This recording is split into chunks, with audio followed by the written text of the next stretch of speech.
পরীক্ষার আগের দিন মেয়েরা যেভাবে পরীক্ষার প্রিপারেশন নেয় ভার্সেস পরীক্ষার আগের দিন ছেলেরা যেভাবে পরীক্ষার প্রিপারেশন নেয়। মেয়েরা। হ্যালো, আরে বল। তোর প্রিপারেশন কেমন হলো রে? এই তো চলছে। তোর?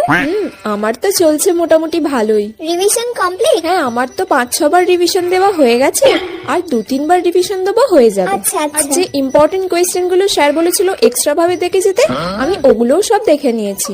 ভালোভাবে তো এক্সাম দিতেই হবে। আমি তো সবকিছু ভুলে গিয়ে শুধু পড়াশোনাই করছি পরীক্ষার জন্য, যাতে খুব ভালো রেজাল্ট করতে পারি। ওকে, অল দ্য বেস্ট। ঠিক আছে, রাখলাম রে। Best of luck. ছেলেরা।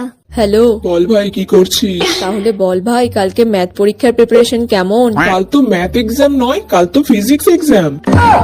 কাল ফিজিক্সের এক্সাম? হ্যাঁ ফিজিক্সই তো।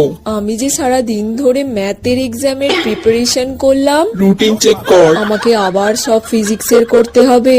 তো ঠিক আছে ভাই, রাখ। ওকে।